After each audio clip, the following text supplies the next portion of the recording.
My age is 141 years old now. You are 141 years old? Right now. So is your medicine make you live so long? I mean, I have no sugar. I mean, I have no pressure. I mean, I have no heart attack. I mean, I have no pain.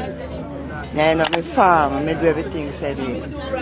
But I work with the moon. And the moon is that give you like when the moon is kind of full and the new moon, is try to prepare your herbs.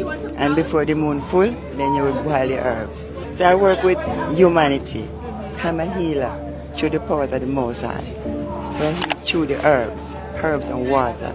So no matter what the problem you have, there's something in the herbs for you. Because the Most High said, if the leaves of the tree are healing up the nation.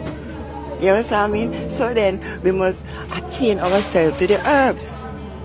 Yeah? And the herb will heal us. Cramp, pain, and all of them something, the bad stomach. Because look, in the year 2002, the doctor diagnosed me with cancer.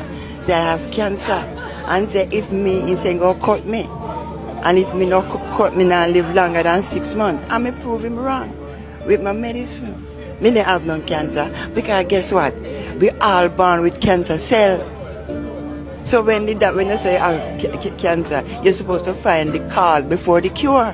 What's the cause? You stress about something and burn up yourself.